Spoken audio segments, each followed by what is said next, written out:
जय हिंद दोस्तों। चलिए दोस्तों बात करते हैं इस क्वेश्चन के बारे में। इस क्वेश्चन में क्या कहा गया है, in the given figure find 10p minus का कोट आर। यानी कि मुझे जो वैल्यू फाइंड करनी है वो वैल्यू इसकी फाइंड करनी है, 10p की फाइंड करनी है।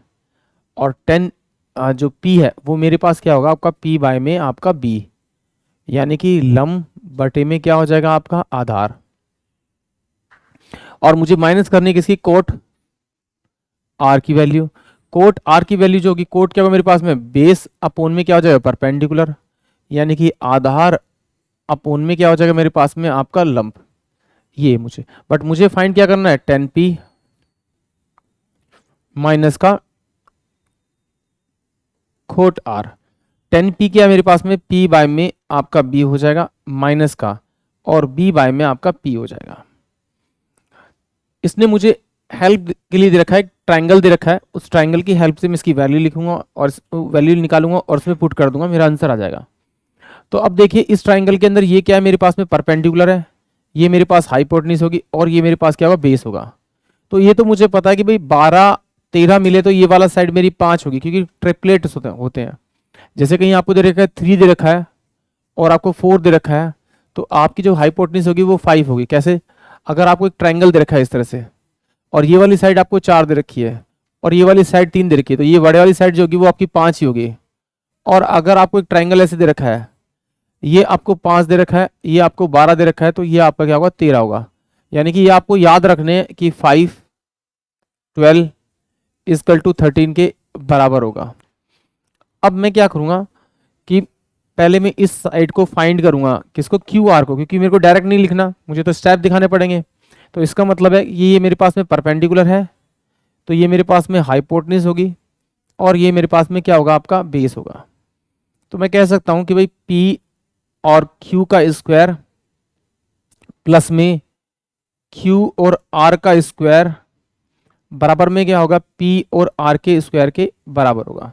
तो P और Q क्या है मेरे पास में, 12 का स्क्वायर प्लस में Q R क्या है मेरे पास में आपका बेस, यानी कि बेस का स्क्वायर, इक्वल टू में P और R क्या देगा मुझे, 13 का स्क्वायर।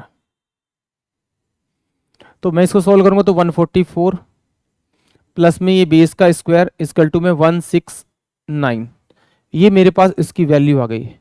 अगर मैं इसको इधर भेजूंगा तो बेस का स्क्वायर बराबर कितना होगा, 169 माइनस का 144, तो मेरे पास क्या होगा आपका, ये बेस का स्क्वायर इक्वल टू कितना हो जाएगा आपका 25, और बेस इक्वल टू यानी कि जाकर उधर रूट चल जाएगा, तो मैं 25 को लिखता हूँ 5 इंटू में 5, तो बेस कितना होगा मेरे पास में आपका 5, यानी कि मेरे पास जो बेस की वैल्यू कितनी आ गई, 5 आ गई। यानी कि ये वाली वैल्यू मुझे पता लगी कितनी मेरी, 5। अब हम इन वैल्यू को यूज करेंगे अपने क्वेश्चन को सॉल्व करने में। यहां पर देखिए मुझे दिया है P by B, but P by B के लिए मुझे जो एंगल दिया है वो क्या रखना है मुझे, P। तो अगर मेरा P ये वाला है, यानी कि ये वाला मेरा एंगल दिया हुआ, तो इसका मतलब है कि जहां एंगल दिया होता है उसके नीचे वाली साइड मेरी बेस, यानी कि हिंदी में बोलेंगे तो आधार हो जाती है, और ये मेरी क्या हो जाएगी, परपेंडिकुलर, यानी कि मेरी लंब हो जाएगी। अब मुझे इसमें रखना है P, क्या रखना है, P बाय में B। तो P कितना है मेरे पास 5 है और B कितना है मेरे पास में आपका 12 हो जाएगा। यहाँ मैं माइनस का निशान लगाऊंगा, गिवन है मुझे। अब देखिए मुझे जो एंगल चाहिए वो R चाहिए, यानी कि अब मुझे लेना पड़ेगा इसमें R। तो अब ये मेरे पास में एंगल हो जाएगा, यानी कि ये मेरे पास में थीटा हो जाएगा। अब ये मेरे पास में थीटा होगा, तो इसका मतलब है कि ये वाला अब मेरा क्या हो जाएगा, अब ये बन जाएगा मेरा बेस, ये मेरा क्या बन जाएगा, बेस यानी कि आधार, और ये मेरा बन जाएगा परपेंडिकुलर। अब परपेंडिकुलर तो इसमें क्या चाहिए मुझे, बेस अपोन में परपेंडिकुलर, यानी कि 5 बाय में 12। इन दोनों को सोल्व करूंगा तो मेरे पास क्या आंसर आएगा, 0। यानी इस इक्वेशन का जो आंसर आएगा वो 0 आएगा। आई होप आप सभी को क्वेश्चन समझ में आया होगा। जय हिंद, जय भारत।